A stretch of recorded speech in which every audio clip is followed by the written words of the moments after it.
So I've now invested in over 200 Y Combinator startups. My investment in the Y Combinator startups has made me way more than my own company ever did.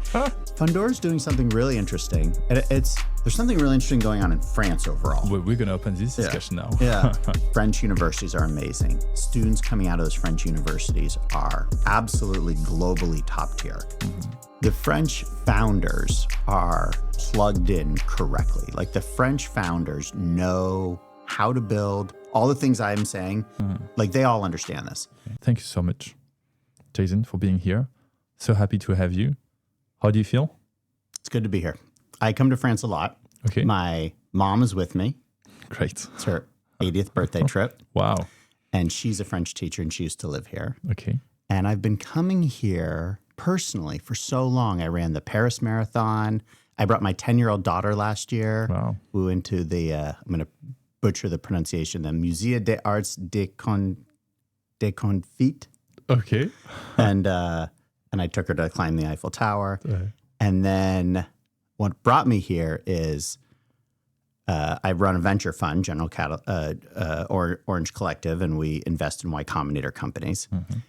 And the number of Y Combinator founders that are French right now is skyrocketing. And they're really good and they're building really big companies.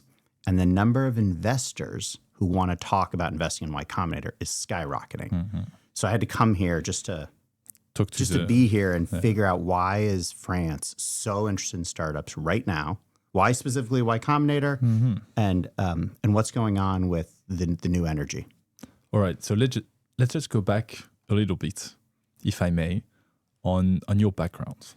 So first of all, you are an entrepreneur, a very successful entrepreneur, and then you became an investor. Can you tell us a bit about your previous life as an entrepreneur? I mean, you still are running a venture fund for sure, but can you tell us about where you start, where you're coming from, where did you grow up? I grew up in the States in Colorado, and I was at school, and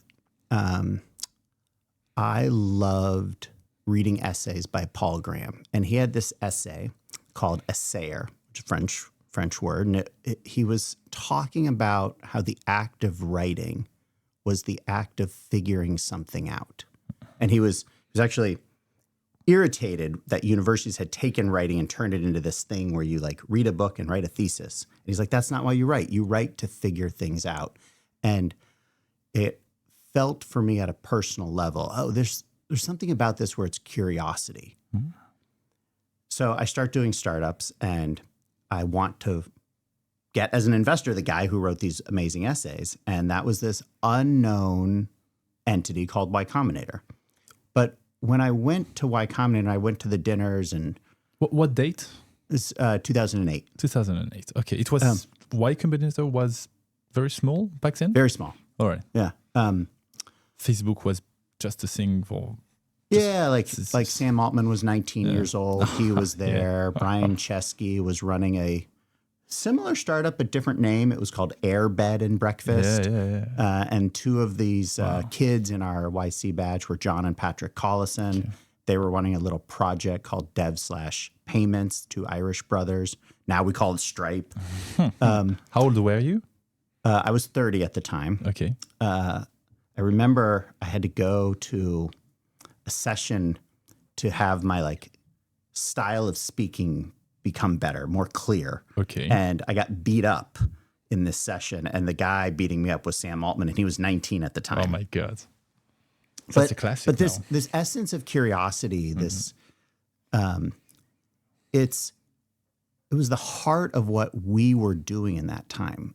When Brian Chesky was working on Air Bed and Breakfast, he thought, wouldn't it be interesting if anytime you traveled, instead of staying at a hotel, you stayed in someone's apartment and they got an air bed out for you, and then you had breakfast together in the morning. And then on the profile, you would take a picture of your breakfast and you'd review the breakfast, and we'd find matches for people to have breakfast together.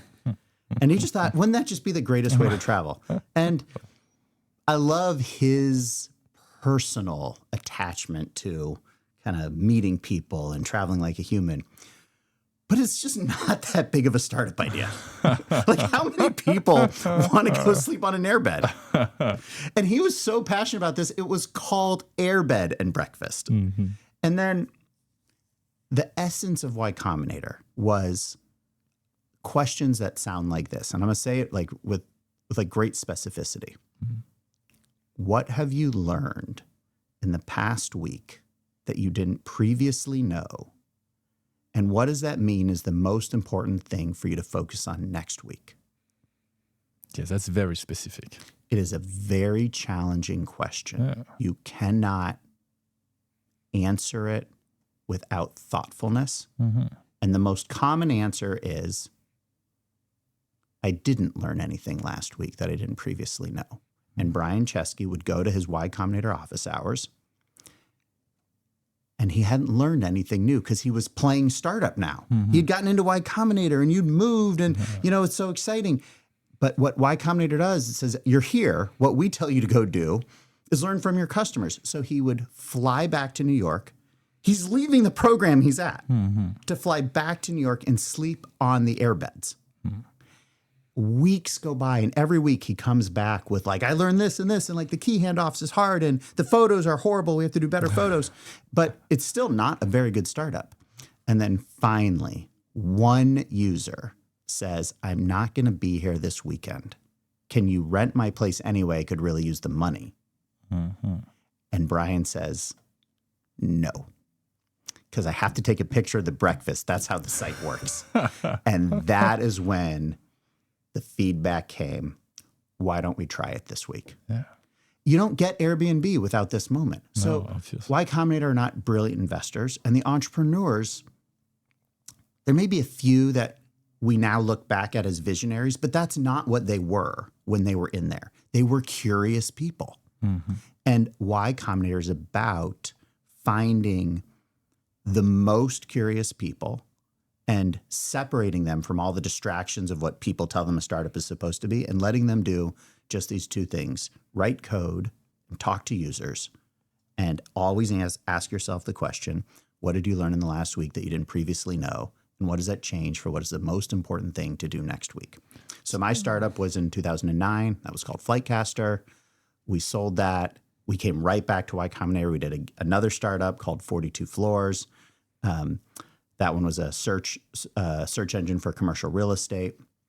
Ran that for 10 years and sold it. My investors after Y Combinator for that one were Josh and Jared Kushner. And one of the things those two had was just an intense appreciation for the human of a startup. Like, they were interested in what I was curious about. And I learned watching Josh Kushner build his venture firm that style of investing can build a really big firm. So when we started our firm, Orange Collective, we said, let's continue these same values. And really what Y Combinator has done for us is it's like a school where we're alumni of the school. So tell us more about first principles. What is Y Combinator? What's the process? How does that work? So you have office hours, but do you apply? Do you have interviews? What is it? Let's describe it very concretely, but then let's come back and say, what are the values? Because it's concretely, it seems like it's easily replicatable, and it's usually incorrectly replicated. When I was in there, they invested $15,000 for 7% of the company. Now it's a slightly better deal. You get $500,000 for 7% of the company. There's a building. Okay, you go there. You fly to San Francisco. You stay in San Francisco, and you go to this building. It's in Palo Alto? Now it's in San Francisco. Okay. But the building is not the place where you're going to go build your company. Okay. You get there, you meet everyone, you have some drinks together, and then they tell you, great, you're here. Go back to your apartment and start working out of your living room. So everyone at Y Combinator works out of their living room. Okay. Don't get an office. Definitely don't work here. Okay. You shouldn't be distracted. You should work out of your living room. And what you should do all week long is you should write code and you should talk to users. So for you who were coming from Colorado, you would rent a place in San Francisco just to be around the ecosystem of Y Combinator. And you would go to this building and you apply? Do you send but a resume? You send a pitch deck? You definitely don't send a pitch deck. Okay. The one thing they never want to see, they don't want to even hear that you made a pitch deck. Okay. They want to ask you, so 20,000 people apply to YC every batch, and there are 4 batches a year. Oh, wow. Okay, so that's and 80,000. 150 get in. Okay. The reason they don't want a pitch deck is they don't want you spending time on things like pitch decks. They want to ask you questions that you should be asking yourself anyway. And if you answer these questions well, your startup will be pointed in the right direction no matter what. So a sample of those questions would be, instead of who are your competitors and what are your strengths and weaknesses against your competitors, one of these like classic slides people do in their pitch decks. The Y Combinator version of the question is, what do you understand about your users that your competitors don't? That's a great question. Actually, most of what the application is, it's a study of how the founder understands their users. There are questions like, what are you building? That's not because evaluating the product is going to be an important part of the evaluation. Yeah. It's an evaluation of what is your thoughtfulness in describing your product and why are you building it this way? Yeah, and you start from the problem, not from the solution. You need to have a problem, a customer problem looking for a solution. It's even more abstract than that, because 40% of the Y Combinator applicants, when they finally present on demo day, which is 12 weeks later, 40% have changed their idea. Yeah. So you can't even rely on the founder having the right problem. This is how important this concept of curiosity is.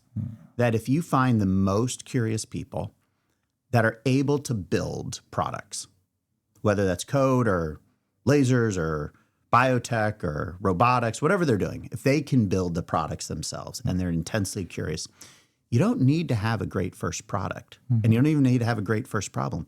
Brian Chesky wanted to make it easy to get breakfast with people when you travel. That's a pretty bad problem. A much better problem is making it so billions of people can find a place to stay in a beautiful location. I mean, that's a much bigger opportunity, but he just didn't know that at the beginning. Just like Larry and Sergey didn't know to build Google, they just wanted to build PageRank. So all of these examples of the biggest companies, the founders themselves weren't aware of where it was heading. John and Patrick Collison, when they were in my batch working on dev/payments, had not even decided that this was the most important of their projects to focus on. Stripe and their focus wouldn't occur for another year later. So sometimes when you're sitting on the biggest opportunities, it's not apparent to even you. And so how could it possibly be apparent to your investors? So one of the things Y Combinator does really well is they say, we're going to let you be you instead of forcing you to pitch us this vision like most other VCs do. And we're going to become your partner, helping you stay close to your customers and find your way through to something that looks like a meaningful product to go build. So those questions, do you answer them online? Do you meet people? You answer these questions online. 20,000 people apply. Maybe about 1,000 get an interview. Okay. And the interview it's really intense, but it's actually unlike any other venture capital pitch you've ever been in. You definitely don't put slides on a screen. And the interview is the first example of working together of what will be many examples of working together, is what Y Combinator calls office hours. And it's really this question over and over again of what do you know about your users and what are you going to do next because of that? And when the founders are able to answer the second follow-up and the third follow-up and the fourth and the fifth and the sixth and the seventh follow-up, it just shows that they have this depth of understanding.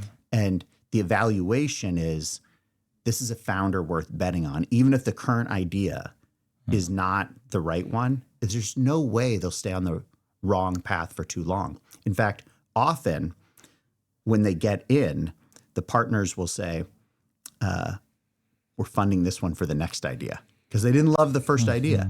But they love the guy. So I read, for Y Combinator, I read 8,000 YC applications. Okay. So you you build your startup, you sold 2 of them, and then you joined Y Combinator as a partner? I started, so it's a really tight community. Once you are a founder in Y Combinator, you start giving back immediately. Okay. It's kind of like when you're in a university and they ask you to donate before you've even left. You're still paying your fee to be there, and they already want you to donate. The Y Combinator founders start giving back instantly. Okay. And so I started reading applications for Paul Graham as of 2011. Okay. And I read 8,000 applications. And one of the things Paul Graham was doing during that time, not only was he using the alumni's help to read the applications, he was also experimenting on us to figure out, how do people make decisions and when are they right and wrong? So of those 8,000 applications I read, the system tracked all my decisions and then tracked the outcome of the startups and then gave me a ranking on how good I was as a reviewer.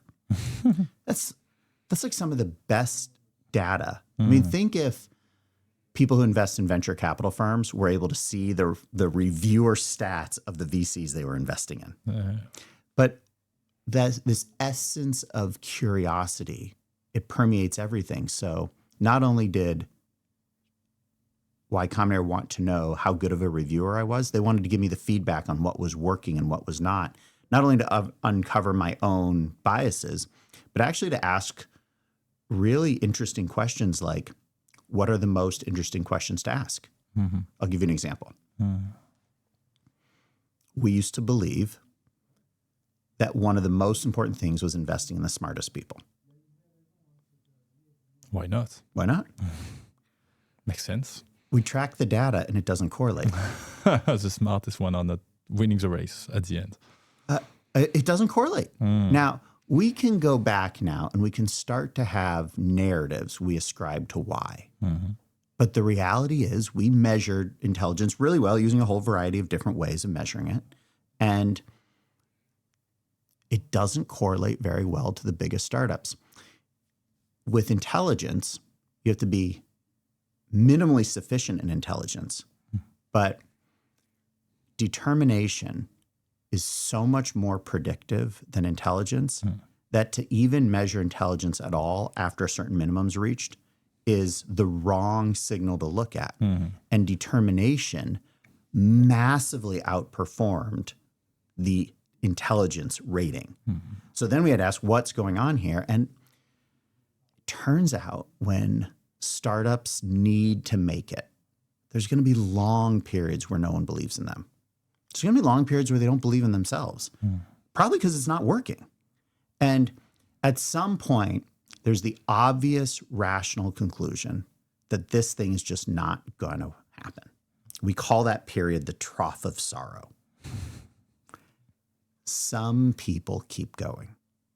And there's not a single reason they keep going. Some of them have a chip on their shoulder. Some of them are unemployable elsewhere. They have no choice. But think of the humanity of this version.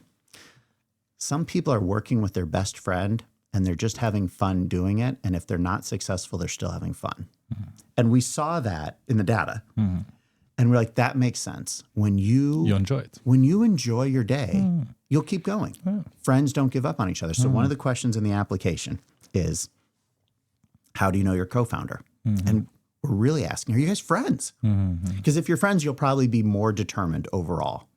And we look at the companies that got really big, and you look at John and Patrick Collison, 2 brothers who love working together. It's one of the reasons of their success, and that's not an accident. We saw that. So the application is trying to figure out who is the type of person and the type of founding team that can build a $100 billion company. And I was able to be there for these years of YC learning itself how to ask these questions. And they gave us this really amazing opportunity. I didn't realize how amazing it was at the time, but now I know. They told us, whenever you're with a current batch of YC founders, whoever is the most determined founder, the most curious, building something that you find to be interesting and doing so in a way where if you weren't doing your own startup, you'd probably want to work with them. Invest in that company. So I would show up. We call it alumni demo day. It's a demo day before the real one. It's like a dress rehearsal. I would show up with my little checkbook. I didn't have a lot of money. And I would write a small check to the 2 founders I thought were building the most interesting things.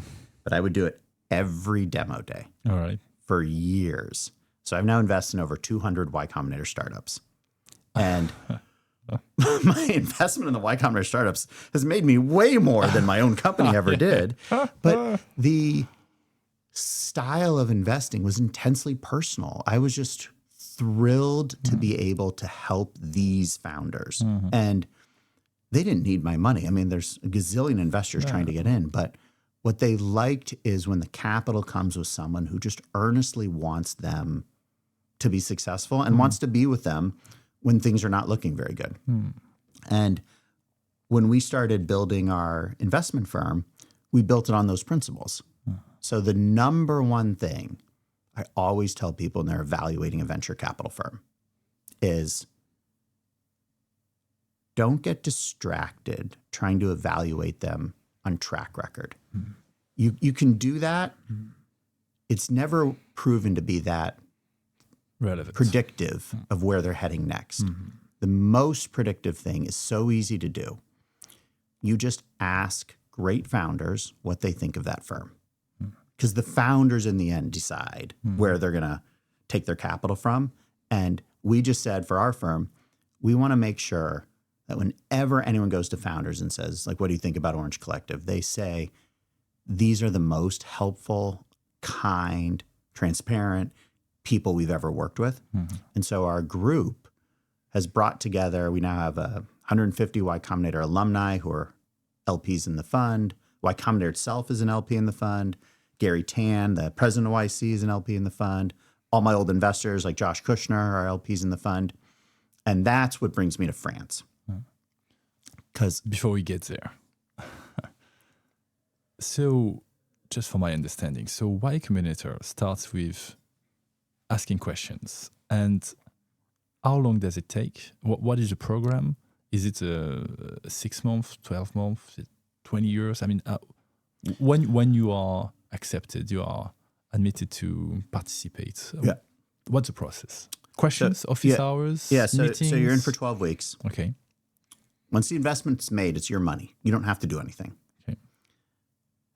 Every week there will be office hours. Okay. Office hours are with partners, and the partners are Y Combinator alumni. Okay. So for 1 hour, you talk to a senior person about your problems, and you go back and forth and they ask you questions. It's 10 minutes. 10 minutes. All right. For the whole week. It's a 10 minutes per week.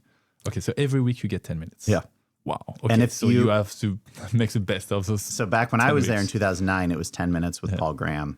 And he would vary the amount of time based on when you ran out of questions that were the most important questions to ask. And so sometimes at minute 6, you've gotten to the heart of the problem. And he would say, okay, we're done. Next. And then the next person would start. Wow. It's like that. My most important office hour ever that like really set me on a trajectory for the next 10 years was a 4-minute office hour session. We call it execution, right? And then in 2012 or so, 13, one of the partners, Paul Buchheit, who's done many things. He wrote Gmail. He came up with the phrase "Don't be evil." He invented AdWords. He was like a really accomplished guy. He loves spending time with founders. He runs an amazing firm now called Standard Capital. He tried one time just to make his own life a little more efficient. He tried doing the office hours in a group setting where everyone would hear the feedback because often the feedback's the same. And that was so successful. That's actually how it's done now. So you have a one-on-one conversation. What did you learn from users last week? But everyone's watching you. Okay. And then when you're done, we move on to the next person. Okay, great. And there is a campus? Do you spend time with your peers? Do you see other founders? Mostly like you would in a college dorm room or in a computer science lab where kind of everyone's working on their projects and they want to show each other. And some of them are tools the other companies could use. And so you're seeing if it's helpful to them.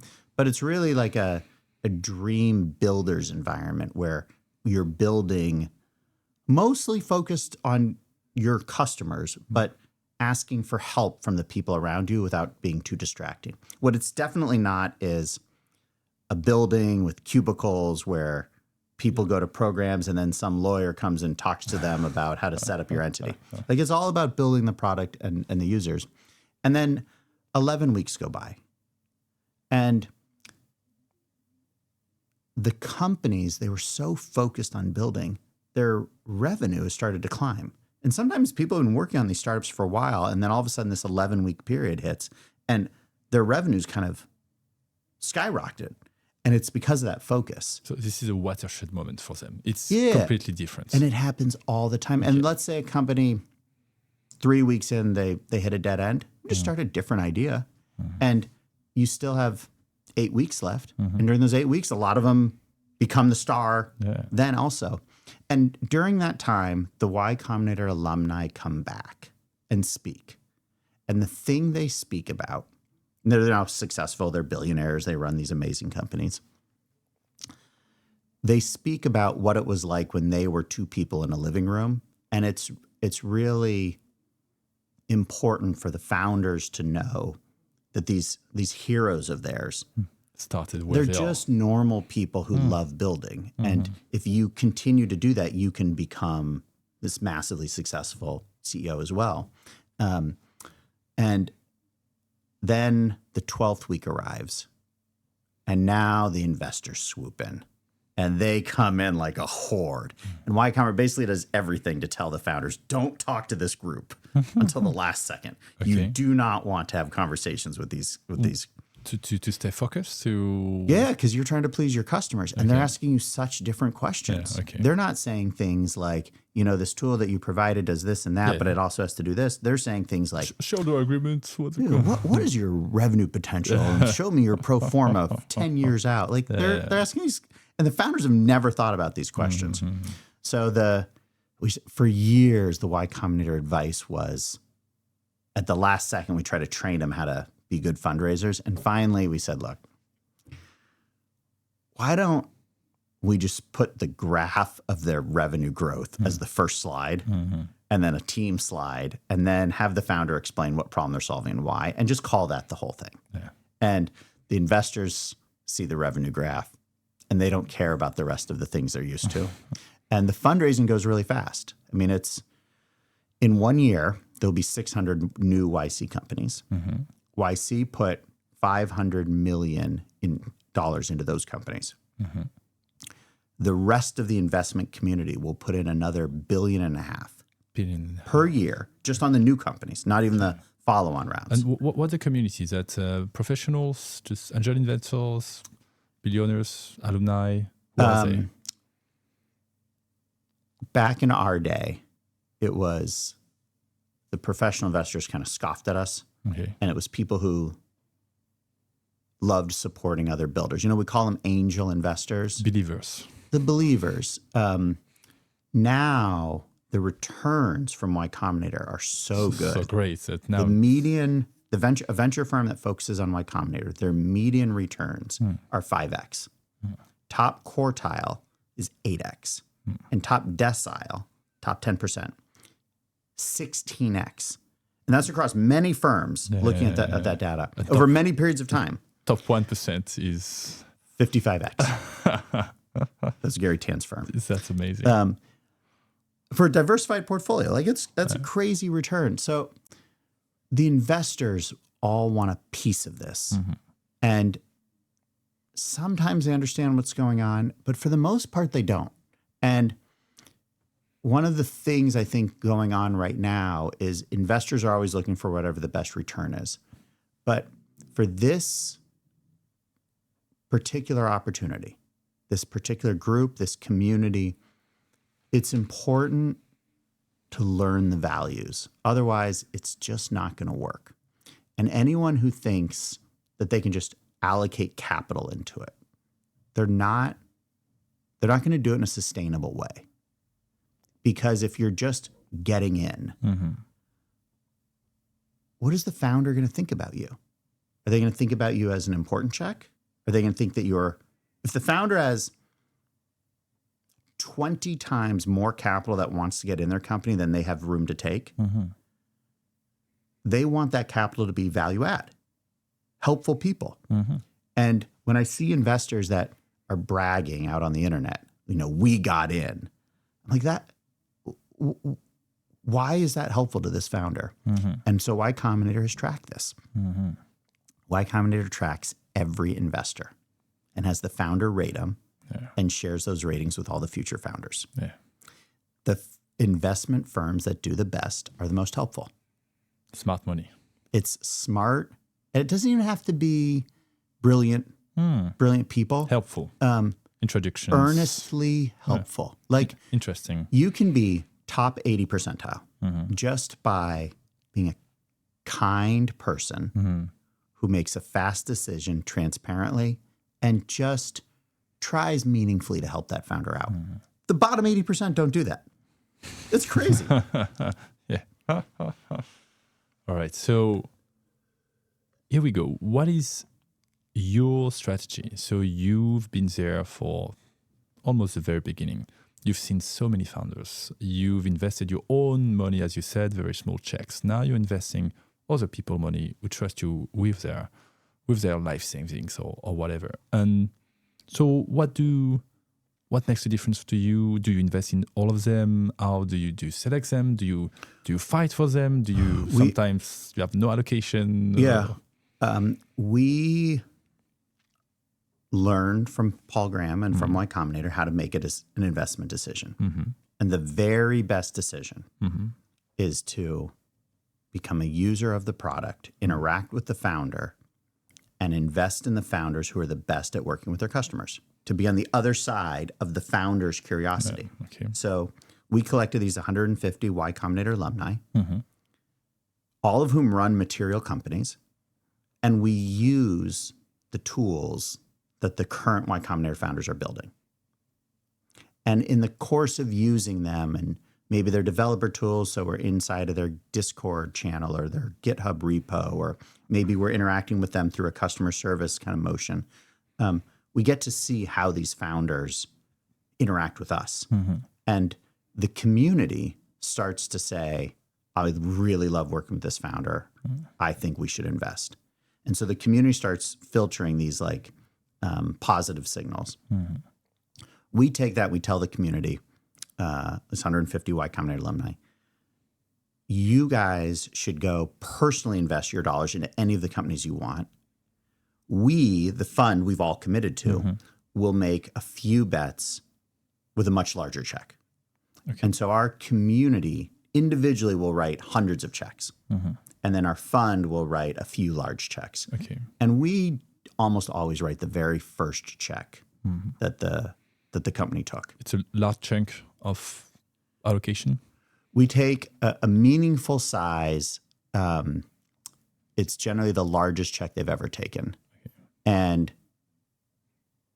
about 2 weeks later, they'll raise a lot more from the rest of the investment community. So you're coming prior to Demo Day? Yeah, we meet with them before they're ever fundraising. And it makes me laugh because I went to Columbia Law School and we have a job fair at the end of the first semester, and the best law firms, they will come to you prior to the law fair, prior to the job fair, because they would want to hire you before you get on the market, and you have the same strategy.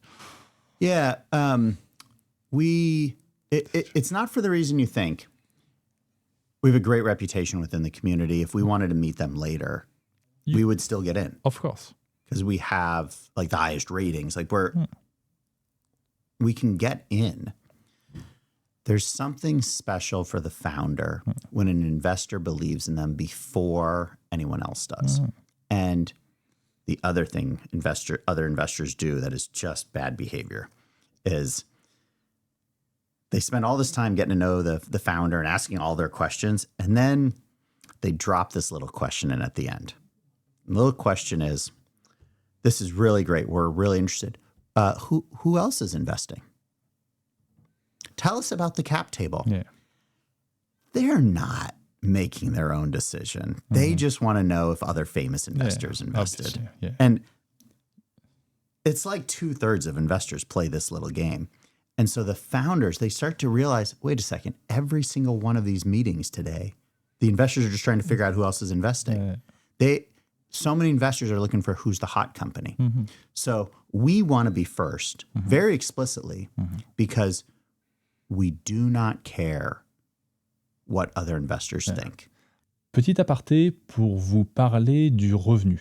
Le Revenu, c'est le premier magazine patrimonial en France, le plus vendu dans les kiosques. Vous pouvez le retrouver à tout moment. Celui-là, c'est celui qui est en cours de vente, le guide placement. Il y en aura d'autres toute l'année. Vous pouvez aller en kiosque pour vous le procurer. Et pensez évidemment à vous abonner à notre chaîne YouTube et à nous suivre sur l'ensemble des réseaux sociaux. Merci beaucoup. Bonne continuation. When you don't have the skills, it could make sense to rely on due diligence and opinion of the crowd.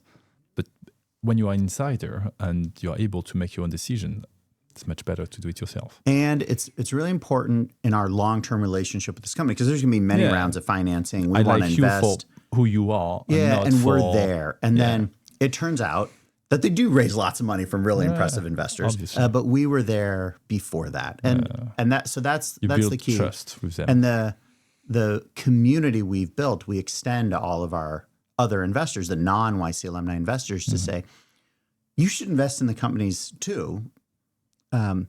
Go put more money into them. So a lot of our LPs are the firms who then come in and put many, many, many millions of dollars more. Yeah. And that's a great partnership. So I'm a founder. I went through Y Combinator, the questions, the 12 weeks.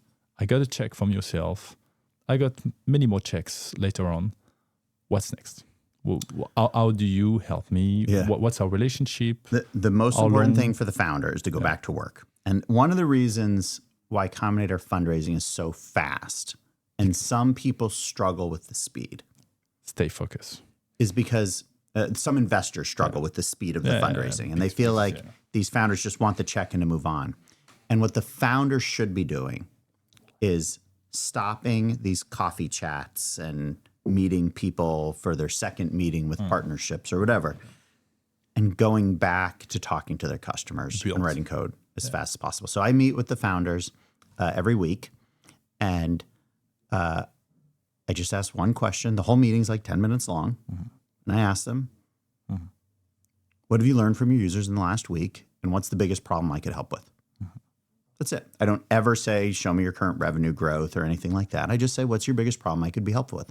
And we just try to find if there's some way. And it's okay if the most important thing we can do is get out of the way of this founder. That's a totally fine way to support a founder, is just to get out of their way. Not be a pain. Yeah. So you don't impose reporting? You don't? Absolutely not. The founders will do a good job of reporting to the investors who they find are helpful to them. But they're not required to send as much information as people want. And one of the things I find investors who don't really understand this group very well is the investors want to send so much information to their LPs. So the investors are always grabbing so much data. And we have to tell them, look, that's your issue. You reporting to your LPs. It's not the founder's issue. And it's not their job to help you with that. Their job is to go build a really big company and you'll get a great return. And we find that their engagement with us as an investor is really high because we're just really respectful of their time. That's very strong. And so what type of problems can they come to you with? And how would you help them? Is that introductions? Is that all of the best firms, the most helpful ones, have recent founders who are investing the money. Okay. I don't know. Introductions are not as valuable as you would think. Okay. I'll give you an example. We have a company that's selling AI to private equity companies, and it takes a 1,000-file data room, reads it in 10 minutes, turns out 50 different Excel reports on everything that was in the data room, and basically takes an analyst's week's worth of work and turns into a 10-minute rough draft. So they raise money from all these firms who know all these people in private equity. Would make sense, right? Mm-hmm. So it's been a few years, and the company's now doing millions of dollars in revenue. And I asked them, how much of your revenue comes from introductions from your investors? And they're like, oh, nothing. I'm like, what do you mean nothing? And he goes, when investors make introductions, they don't know the right person at the firm. They know some like chairman of the board. We need to meet the buyer. Yeah. And the buyers, like, we care about that person who's the buyer. Mm-hmm. So we actually want to know them. We don't want them receiving some like intro from some investor through the chairman, then it reaches them. That's not like how good business is done. Good business is done when two people get to know each other and they actually just want to help each other. Yeah. So those introductions aren't as valuable. What is really valuable is to help the founder kind of like talk through often the minutia of like their problems. Like, we've got 8 people right now and we're like struggling to communicate with each other because people are off, and we don't want to become too formalized as a system, but we also we're struggling to get on the same page. Like, how should I think through this? And we've all been through this. Mm-hmm. So we start talking about these like really granular problems of what is the shift from 8 to 12 people, or from 10 to 20, or from 20 to 100. Mm-hmm. And, sometimes we have just empathy for the challenge. And we say, look,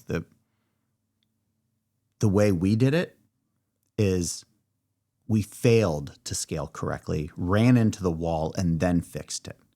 And we've tried many other ways to solve, and we've seen many other people try to solve a scaling problem. Mm-hmm. And we found the best way to scale is to wait until you run into the wall and then fix it. Mm-hmm. And the founder's like, oh, well then, if that's like actually how it works, I'm not going to like prematurely create all the structure. And we're like, yeah, don't prematurely create all the structure. And everyone's going to be really irritated at you when you guys like hit the wall. Mm-hmm. But that's okay. You fix it the next day, and that's how you do it. And so there's kind of there's a relief to realizing that the playbook is not as good as kind of maybe people thought it was. Mm-hmm. And I guess there is an whole environment within your communities, different LPs, different founders, all of that. Is that something you're trying to make livid? We like our LPs to be all across the world and in all across different industries, because we want there to be deep connections for the founders. So a lot of what we do is AI. So we have a lot of LPs who are engineers at OpenAI or Anthropic or Gemini or Meta. I mean, that's an important piece. We have a lot of them who are builders of really material companies in the tech ecosystem. Mm-hmm. But we also just have a lot of people who, at a deep level, love supporting entrepreneurs, and they're involved in some industry that will need AI or need some sort of technology in the future. Mm-hmm. And the LPs they're rooting for the companies that are part of their investment. So they don't get called on often, but when they do, they're very excited to help out. I guess AI is really the big theme of the moment, right? I feel like when I read YC, every single company is related to AI somehow. There's a couple of things going on. First of all, it is working. And it's working better each week than it was the week before. So we can just look at all of these various services people are doing, and sometimes the applications have reached other people where they can see it. So, the consumer version of AI has come out much faster than anything else. And so people can see that the various ChatGPT or Grok or whichever is your model of choice is getting better pretty rapidly.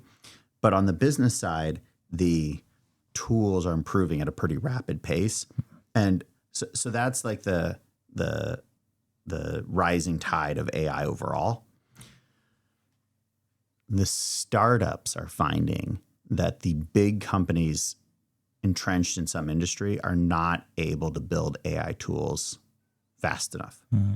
And so when some company wants to buy some new AI tool to analyze a data room or do some customer service or do some voice AI call center. The startups are arriving at their customer and they're not finding that there are a bunch of big companies competing for that customer. So the startups are winning big customers much earlier. And that's really like the reason why Combinator is seeing so much success in AI is that the Y Combinator startups are winning these, global top tier company contracts right away, where it used to be 3 or 4 years ago, you needed to build up slowly by serving other startups, and eventually you win a big contract. Now they're winning big contracts like in month 3. That's amazing. And so what part of your portfolio today is AI tools?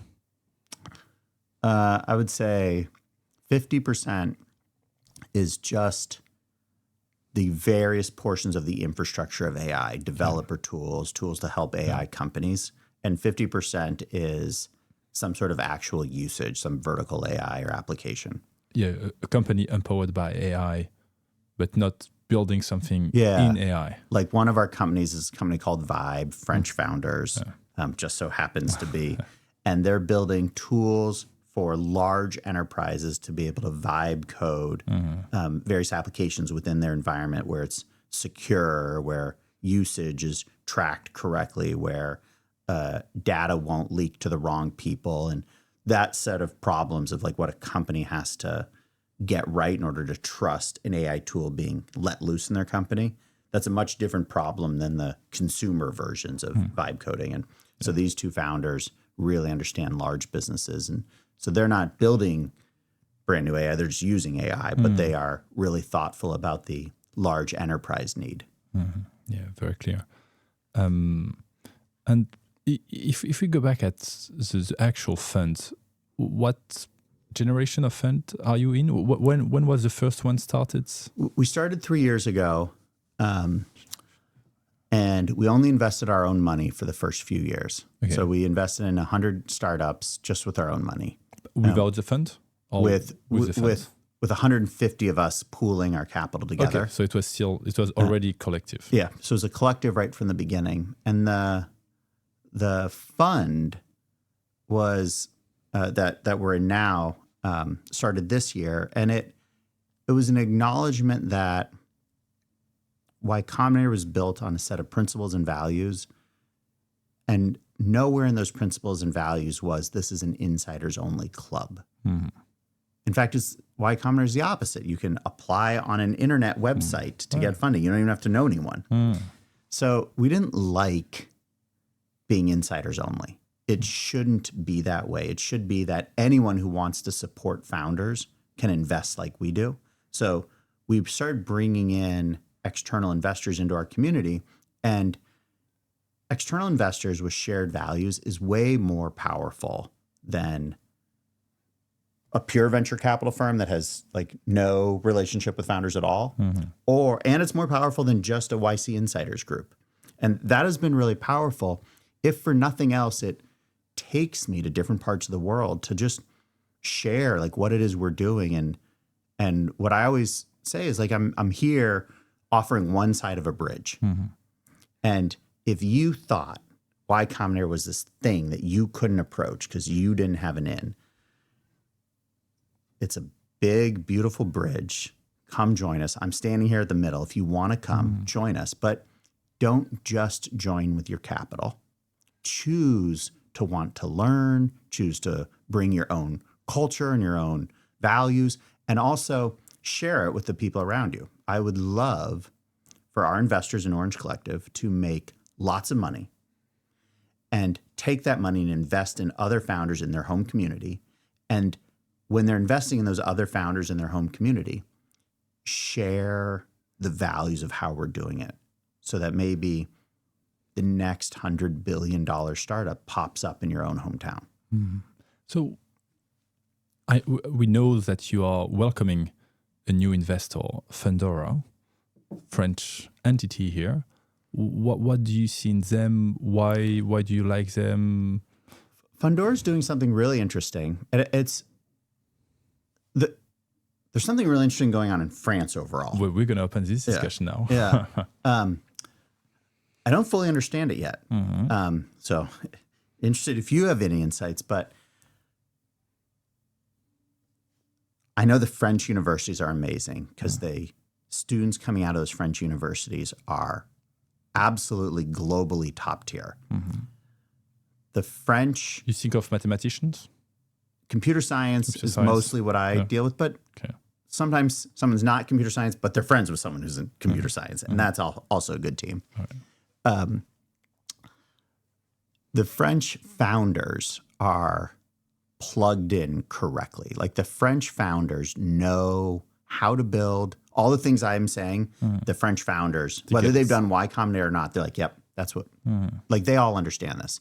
So they're like really pointing in the right direction. They're really motivated.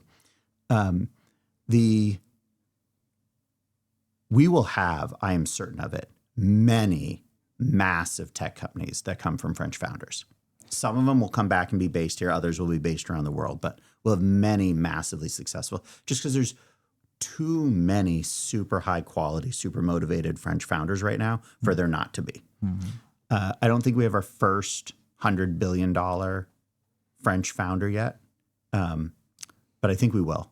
In tech, we don't. In tech, like a brand new company. We have LVMH, but no, but like as a brand new company built in the last 5-10 years. French investors, it's also high energy, but it's very different. They're not plugged in the same way. Like it's more like they're following what's going on and they're trying to catch up to it. But the interest is really high. And part of my reason for being here, and I'll come back now, and for partnering with someone like Fundora is I just want to make sure when there's this like huge interest, that interest understands the values piece. Because the worst thing that could happen is a whole bunch of investors get excited about Y Combinator and they play the speed game. Don't play the speed game. It's the wrong game to play, and it only lasts like a small period of time. What do you mean by the speed game? There's sometimes this false belief that if you can just, be fastest to Y Combinator, that can get you in. And it works a couple of times. But the founders are really smart at figuring out who are the helpful investors. We review all the help. Yeah, of course. We want the investors who understand how we're building and why and want to be helpful. And so the partnership needs to be deeper. And I think the French investors right now are undergoing a transformation where they see, oh, I do want to be investing in technology. This seems to be the area that has the best returns. I want to go invest in it. And I think they're asking really curious questions, which is like, how does it work? And I think one of the things, I can't meet with 1,000 investors. I spend all my time with the founders. I need to work with someone who kind of delivers that, and that's Fundora.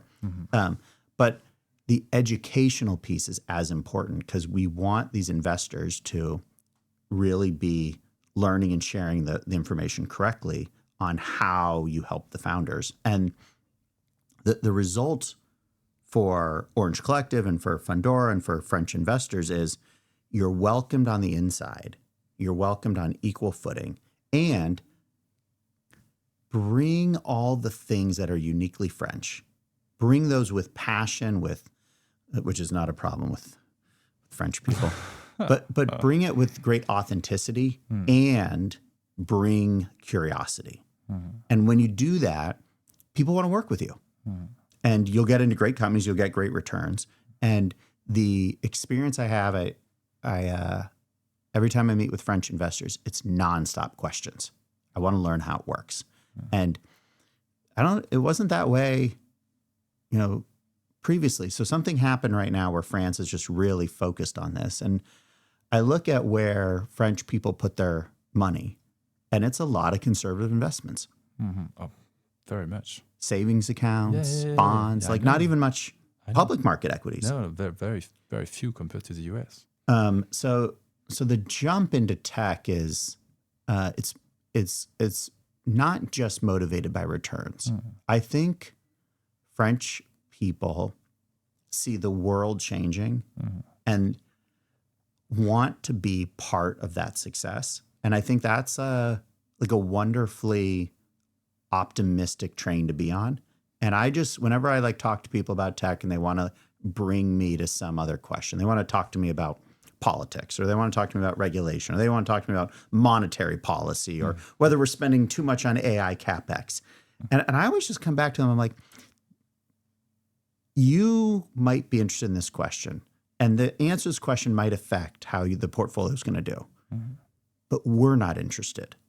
What we're interested in is working with customers, learning from them, and solving their problems. And our founders don't spend a bunch of time reading the news about all this stuff. They spend all their time working with the customers, and the world will change around them. But they're trying to build a 10, 20, 30-year company. They're not trying to match some interest rate policy moment in time. They're just trying to build their company. And when you see them and you interact with them, and we had the founder of Star Cloud speak to all these French investors yesterday. Phil is building data centers in space that use solar energy to power them. This is a 30, 40, 50-year company. He's not asking questions about all these macro issues that affect him. He's just saying, look, I put an H100 into space, and it's the first time we've run an LLM into space, and I'm going to put 5 gigawatt data centers into space, and they're going to have 4-kilometer wide solar panels on them. That's an amazing vision to go build. And we spend all of our time just trying to help them. Well, do you want more water? No, I'm okay. It sounds very contrarian, what you're saying, because when we see it from our perspective, we see all the big tech company now involved in politics, going to the White House and talking about regulation and trying to lobby the Congress or whatever. And this seems to put some efforts in this space. But you're telling us, are you specific in your views, or do we have a bias and do we just see what we want to see and we don't see that? I think this is why it's really important to meet the people directly. I don't want to have conversations about who was at the White House talking about whatever. It's just not that interesting of a conversation to me. And if you put a group of founders in a room and you're silent and you just listen to them talk, they're not talking about it either. Okay. They're so busy building their product and trying to solve their customers. They're asking questions like, have you guys run into scaling limits on this API, and how do I deal with that? That's what they're doing.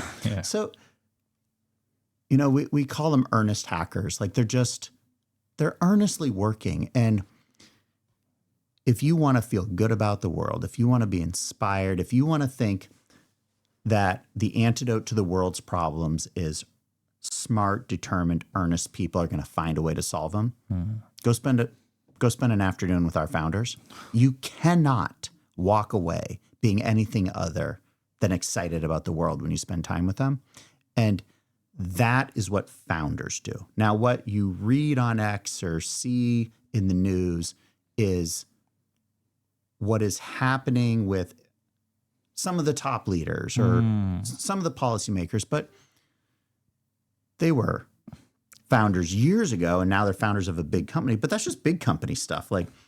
Every big company goes and lobbies and does, some sort of interaction with the government. That's what big companies do, but that's not our business. And I feel like the founders are Sam Altman, Jeff Bezos, they are still very much focused on their customer. When you listen to them, when you don't just read on the news, when you listen to them on podcasts or whatever, what they really like to talk about is not politics. They like to talk about their business. Yeah, so when they come to Y Combinator, and Sam, I knew him when he was 19, and then he was president of YC. And when they come back now, we turn the cameras off. They transform. They come back and they're like, I'm back with my people. and they start talking about the normal stuff that we all like talking about. And the kind of the policy debates and the drama goes away. And I remember back in 2009, Mark Zuckerberg spoke to us. And you could just see, he was like, I'm with my own people now. I don't have to talk about, the social network. And I just get to talk about like the things I was facing. The questions he was getting is like, when you were scaling this fast, moving from one university to another, and you didn't have enough surfers, what did you do to solve that problem? And, that's like what we want to talk about. But for French investors, if you don't know the names of founders who are starting right now, and you haven't talked with them or heard from them, your viewpoint into technology is just what big companies are doing, and probably what people are saying about what big companies are doing. And I would just say you're missing out on the fabric. I mean, that's like reading a textbook about a book instead of meeting the author. Like, go meet the author. The author is like happy to share. And so when we brought, Phil, this like very famous founder building this super incredible space tech company, to go meet with all the Fundora investors last night, it was just really inspiring to hear him talk. And he's working with 11 other people trying to change the world. Wouldn't it be incredible, as energy usage is soaring, as AI data center use is soaring, and we're doing the calculations on how much energy we're going to need, and people are like, we got to find a way to 10x our energy needs. Wouldn't it be incredible if Phil and his team cracked the code on launching the data centers into space so we use solar energy up there cost effectively, and instead of building all this power generation down here, we just did it up there? Wouldn't that be incredible? Like, how can you not be optimistic about the world when you see the passion of this guy working on it? And I guess that's for you a very easy way to know about a founder. I mean, is he complaining about regulation and taxes? No. Or is he focusing on... He's like, you know what we don't know? If we put a server into space and the server has radiation from the sun hit it, and our shielding isn't strong enough, and then the radiation flips a couple of electrons and that changes the output of the data, will actually this whole thing not work? What's the minimum amount of shielding we need? What's the maximum we have to have? That's what he's working on. Yeah. And what did he just do last week? He launched StarCloud 1, which is the first time an NVIDIA H100 has been up in space, and he's about to run Gemini on it. And it'll be the first time an LLM has ever been run in space. And this isn't Elon Musk and SpaceX. This isn't Jeff Bezos and Blue Origin. This isn't even NVIDIA doing this. This is Phil and his team of 11 other people, a Y Combinator startup, funded also by Orange Collective. And they are the ones who got the first LLM running in space. It is running now? Yeah. Wow. Okay. So they made it. It's working. Wow, how cool is that? Now, this is a small one. The one he wants to build is 4 kilometers wide. That is completely amazing. All right. So if we go back to France a little bit, you're saying that we have great entrepreneurs and greater investors. Would you see a great tech company being built in France?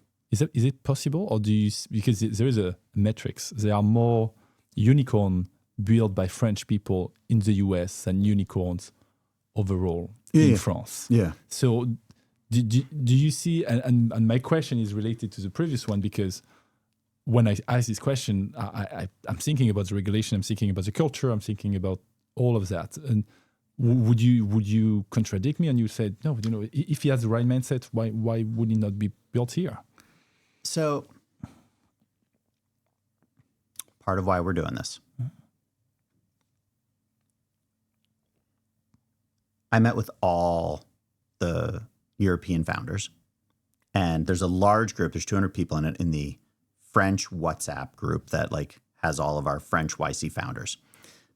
Alex Bouziz runs that, French founder, now lives in Tel Aviv, running Deal, $17 billion company.